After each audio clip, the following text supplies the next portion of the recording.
Bonsoir tout le monde et bienvenue dans cette formation du MP appliquée dans l'enseignement. Dans cette deuxième vidéo, nous allons vous présenter le terme management en retraçant ses origines, en lui donnant une définition et en se focalisant sur ses styles et ses typologies. Par la suite, nous allons mettre les lumières sur le MP, ses qualités et ses principes. On passe maintenant à l'origine étymologique du terme management. Alors ce terme a été adopté par l'Académie française dans les années 70. Bien sûr, sans prononcer le T. On disait seulement management et non pas management pour faire une différenciation entre la prononciation anglaise et la prononciation française. Le terme management vient du verbe anglais to manage, qui lui aussi vient du verbe italien maneggiare, qui désigne à la fois contrôler, manœuvrer et manier. Alors ce verbe a été employé dans le domaine hippique, c'est-à-dire qui a un rapport avec les chevaux. En France, et dès le XVIe siècle, on constate l'apparition du terme ménager qui désigne conduire son bien, conduire sa fortune avec raison et efficacement. Conduire sa fortune avec raison et ménagement. Pardon. Alors ces deux termes, à savoir to manage et ménager, ils ont influencé la définition du terme management pour devenir contrôle et gestion des ressources. Donc, contrôler et gérer les ressources afin d'améliorer les performances. Comment définir le management? Le terme management est l'ensemble des méthodes d'organisation des ressources, qu'il s'agit des ressources humaines ou matérielles. Donc c'est une gestion rationnelle des ressources.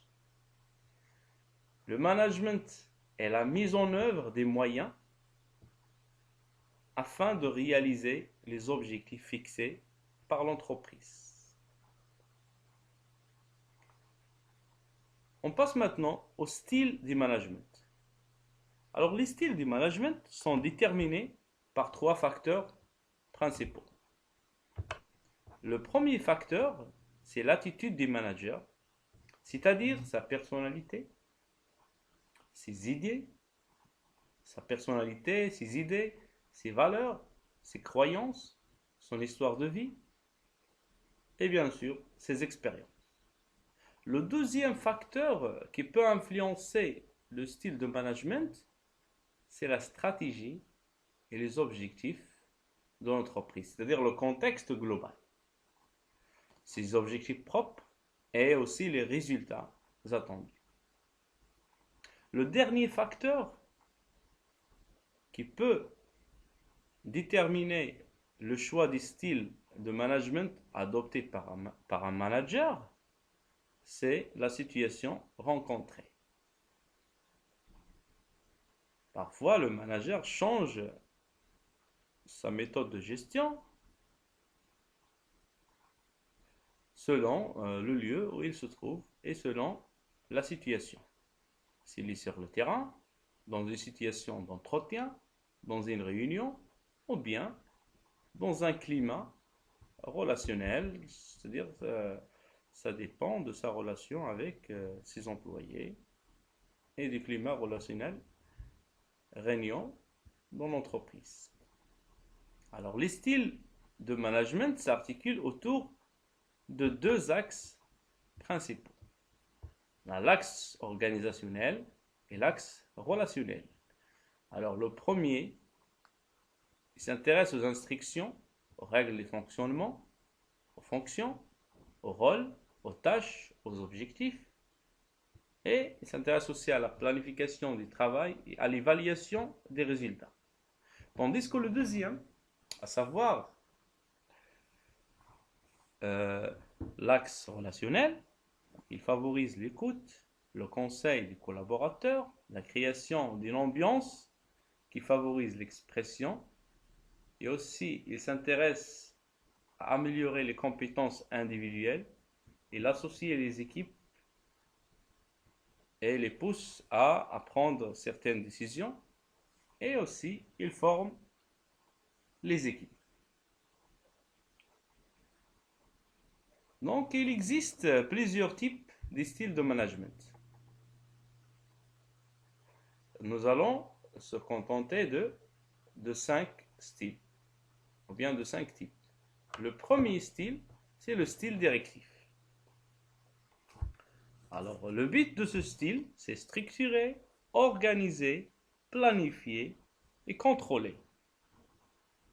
Donc, c'est un style où le manager s'engage personnellement, il donne des instructions, il structure l'activité ou bien les activités de l'entreprise, il fixe personnellement les objectifs, il donne l'exemple, il définit des critères précis d'évaluation, il assume seul les décisions et il privilège l'information descendante. Donc c'est un style autoritaire basé sur des consignes strictes qui limitent l'autonomie des employés. On passe maintenant au style persuasif. Alors le style persuasif, c'est un style un peu proche du style directif dans la mesure où il ne laisse aux employés qu'une petite marge d'autonomie. C'est-à-dire le manager ici, il essaye d'engager ses équipes à coopérer. Il explique les projets, les valeurs. Donc, il se mobilise lui-même pour mobiliser l'équipe. Il stimule, encourage. Il consulte pour prendre les avis et les suggestions de ses employés. Mais il garde la maîtrise des décisions. C'est-à-dire le pouvoir décisionnel complet reste dans les mains du manager. Mais il valorise aussi l'initiative et l'autonomie. Le troisième style, c'est le style opportuniste. Donc, le manager ici cherche un compromis quand il convient de trancher. Il cultive l'imprécision. Il improvise des comportements en permanence. Il pratique la consultation bidon. Donc, la consultation, donc, c'est-à-dire la fausse consultation. Il formalise aussi insuffisamment les pratiques. Donc, il formalise insuffisamment les pratiques, il privilège le discours aux actes, il ne prend pas d'engagement précis. Donc, il agit selon les situations. Le quatrième style, c'est le style délégatif. Alors, dans ce style, le manager cherche à responsabiliser ses employés. Donc, il définit les missions et les responsabilités, il établit les règles du jeu, il planifie et organise l'activité, il met en place un système de suivi, il délègue les missions et les responsabilités, il laisse l'autonomie aux employés, il intervient en cas de nécessité seulement, il établit les communications, il correcte le respect mutuel. Le dernier style que nous allons traiter, c'est le style participatif. Alors, dans ce style participatif, le manager, il favorise le travail d'équipe. Il propose des projets collectifs. Il écoute les remontées d'informations. Il favorise l'expression et prend en compte les besoins individuels. Il valorise et développe les compétences. Ils associent il associe l'équipe aux décisions et privilège la qualité du climat du travail. Alors, le style participatif est centré sur le relationnel, sur la construction d'une relation entre le manager et ses collaborateurs, dont surtout il les implique dans les prises de décision. Alors, comme vous voyez ici, il a un rôle d'associer, donc le manager essaye d'associer ses employés, mais les décisions ils sont prises par le manager en accord avec le groupe. Comme je viens de dire, il est très relationnel et peu organisationnel. Le manager ici, il prend en compte les idées, les suggestions et les propositions de ses employés. Il aide personnellement à résoudre les conflits et conseille ses collaborateurs et il aménage des solutions parfois complexes qui prennent en compte les intérêts mutuels des collaborateurs et de l'entreprise. Dans le style directif, le manager s'intéresse seulement aux intérêts de l'entreprise, tandis que dans le management participatif, dans le style participatif, le manager s'intéresse à la fois aux intérêts de ses employés et aux intérêts de l'entreprise. Donc il travaille sur un pied d'égalité avec ses collaborateurs. Le manager ici crée une ambiance de travail conviviale. Alors, dès lors, l'équipe est suffisamment mûre pour respecter les délais et les objectifs.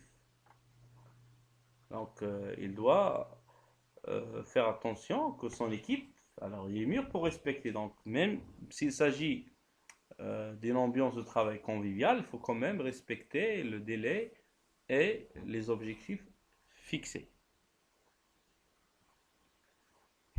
Alors, de ce que nous avons dit, le management participatif est un concept de gestion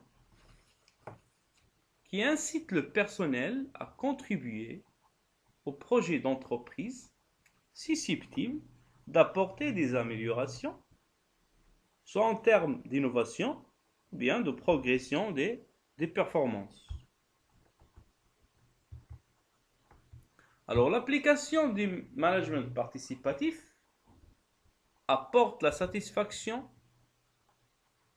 aux employés et aussi aux dirigeants. Comment? En rendant l'entreprise plus sociale, plus humaine et en accordant aux employés le droit à la parole, en favorisant le respect de chacun et l'estime de soi. Dans ce cas-là, l'employé se sent utile et non comme un élément d'une chaîne sans âme, ce qui croît la productivité et augmente l'efficacité des équipes. On passe maintenant au principe du management participatif. Alors, le management participatif, comme une forme de management, donc, implique les collaborateurs dans la prise de décision et les incite aussi à participer à la mise en œuvre des objectifs les concernant. Donc, ce type de management s'intéresse sur 5 principes fondamentaux, à savoir la mobilisation des personnels en les impliquant à participer dans la réalisation des objectifs de l'entreprise. Donc, un autre principe, c'est le fait de confier la résolution des problèmes aux équipes concernées. Donc ici, chaque équipe, ou bien chaque problème doit être réglé dans son niveau. On essaie aussi de favoriser le travail d'équipe et la spécialisation. Troisième principe, c'est l'adoption d'une politique active de développement du personnel. Alors, grâce à cette politique,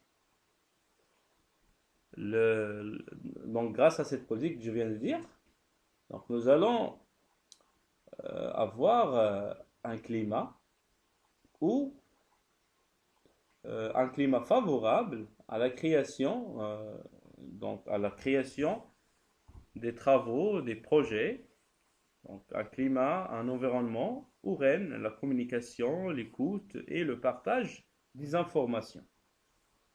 Le quatrième principe, c'est celui de la délégation du pouvoir. Pourquoi déléguer le pouvoir? Parmi les raisons, c'est le fait d'éviter le blocage pour ne pas ajourner la prise des décisions en cas d'absence du manager principal. Le dernier principe, c'est la mise en place d'une régulation comme par exemple l'autocontrôle, droit à l'erreur et l'audit interne. Maintenant, on passe aux qualités du management participatif. Alors, le management participatif a 5 qualités. Donc, il favorise le sens de l'écoute, favorise aussi la communication, le respect de l'autre, le dialogue et la délégation. Alors, j'espère que cette vidéo vous a été utile. Bon apprentissage et à bientôt.